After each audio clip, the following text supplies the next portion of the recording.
Hey, I'm Matt. This is the 10-Minute Bible Hour, and I just got done making a video about study Bibles in the traditional hard copy sense, stuff we could think about if we're considering buying one of these. But the two big gripes I have with this otherwise really cool product is that they are super big and really pretty expensive. So I thought it'd be cool to make a video where we considered a not so big, not so expensive version of this, which would be the digital option. That seemed like a good idea to get kind of a cross section, so I went and looked into about 5 different Bible apps that seemed popular across all platforms, and I just threw them on my phone, and I've been poking around on them, and I figured I would just show you some of the interesting stuff that I discovered.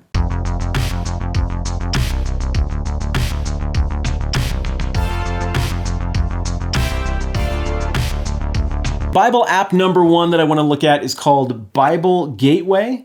This is a website that I really like using when I'm sitting at the computer. I don't even know why. It's just a super easy interface.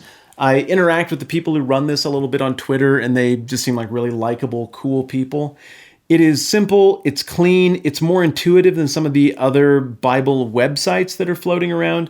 So this is just my go-to when I'm on the computer. But as an app, I've got a lot of use out of this over the years as well, and it really wasn't until we did this exercise that I started looking at other stuff. Here's what's cool about it. Very simply, if you just go into the Bible tab, you can thumb through all these different translations. You can download and offline a whole bunch of these. Additionally, it's really easy to navigate between passages. All of these should be pretty functional that way. Got the little audio version over here. Kind of nice. Oh, we got to load that. Let's hear it. Oh, it has music. When he came down from the mountain, oh, this is really dramatic. Great crowds followed him. Like I picture a vignette around it. Okay, so it's not my favorite reading of it ever, but it's free and it's useful.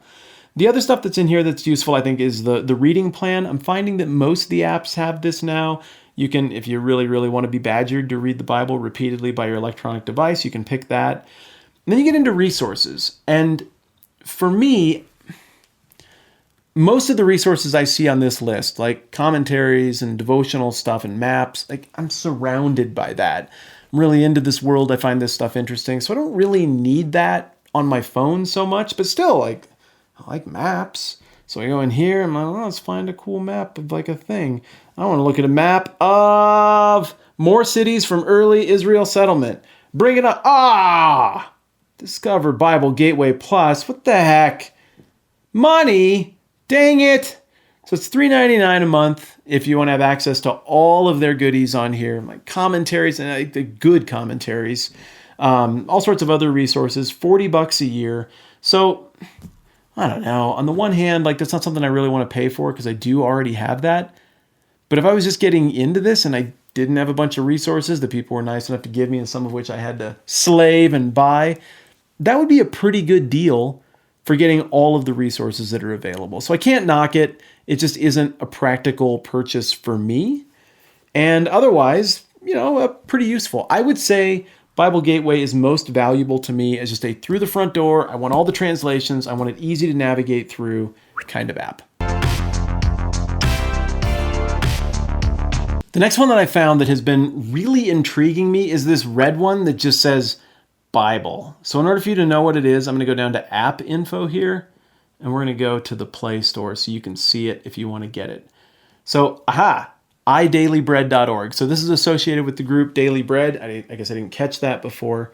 That explains what they're going for. So this Daily Bread is one of the oldest running Christian devotional publications. It's free. It's that little booklet that you see in the back of your church.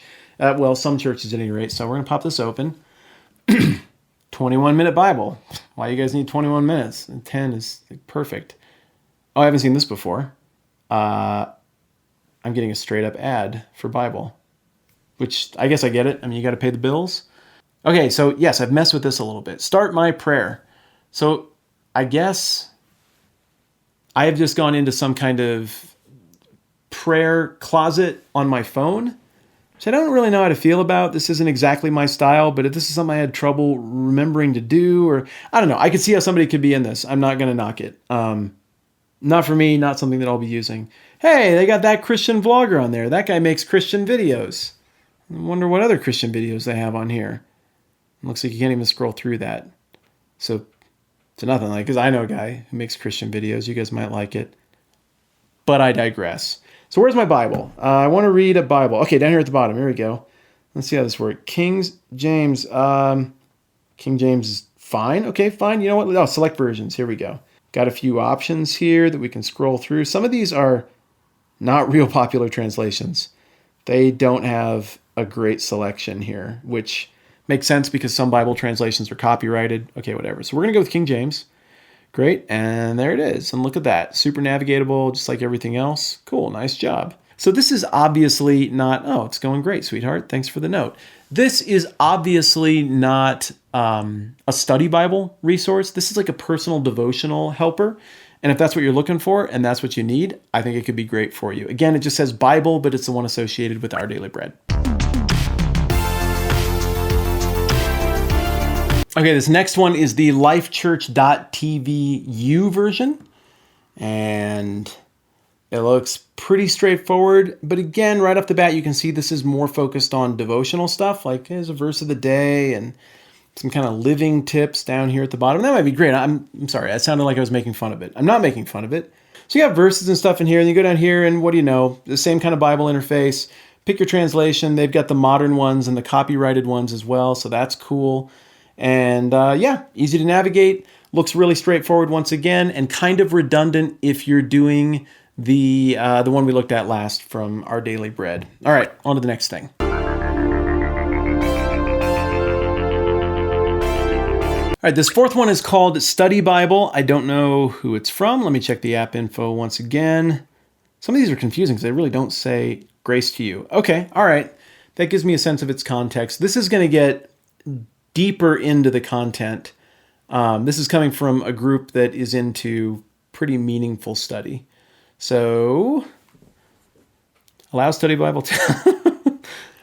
no, there is no reason my study Bible needs to access my photos, media, and files on my device. Well, I'm sure that one is super, but I'm not going to play that game. So let's look at the last one.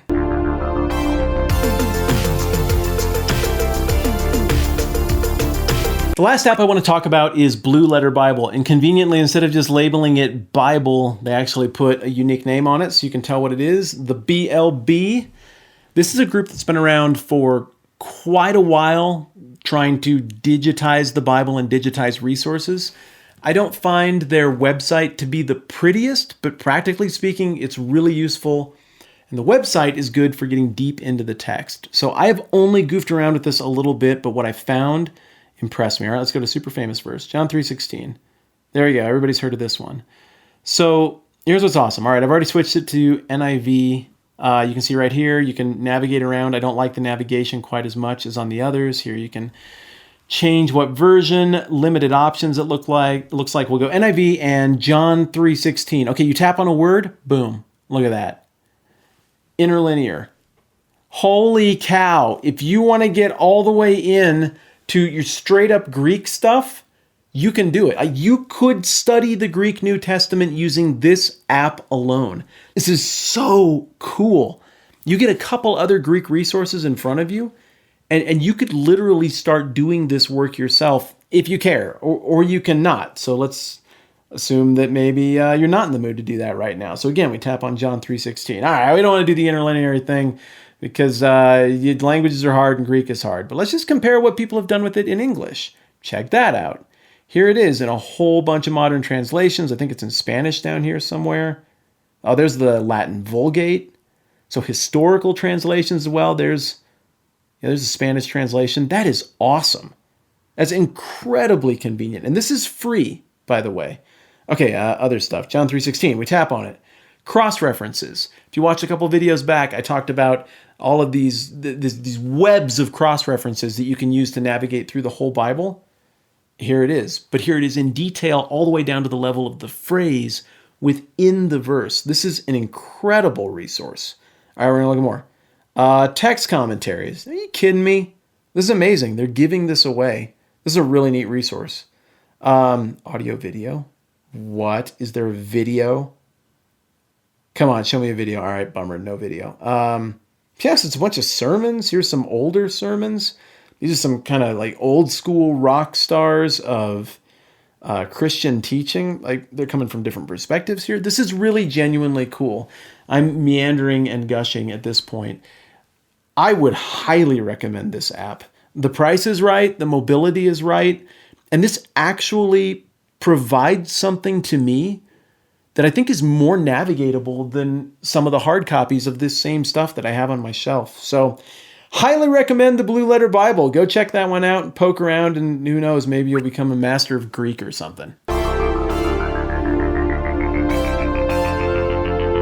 I think the digital thing is awesome. I think it's amazing that we live in an era where all of this knowledge can be crammed onto our phone, which right now is being used to have monkeys pop balloons. Hang on a second. That looks more sophisticated. All of this knowledge can be crammed onto these devices and we can access it anywhere. But I still think there's a difference between the user experience between these two things. A Bible, or anything printed for that matter, means something different than a phone. Stuff means stuff. Everything has meaning. This page right here that represents Acts chapter 12 will never be anything else. This is what's printed on it unless we take this thing down to pulp and remake it as new paper. That is always what this is going to be. There's a sense of permanence. And I move on to the next page, and that means something different than having stuff that pops up on a screen, which communicates permeability. It comes, it goes, it's changing all the time. You can have monkeys kill balloons on it if you really need to. And I'm not saying that makes it any less true or any less real. I am saying that makes it different. So I will not be in a hurry to rush right out and abandon the hard copies that I have of the Bible. But I think it's really cool that this is an option. And hopefully this video was in some way useful in you thinking through what, if anything, you might like to throw on your phone in terms of having a study Bible in your pocket. Thanks for being a part of this thing. Thanks for being a part of all of this stuff, for the support, for the helpful comments and the way you treat each other. I really like doing this. I'm going to keep doing this. We'll catch you on the other side. I'm Matt. Take care.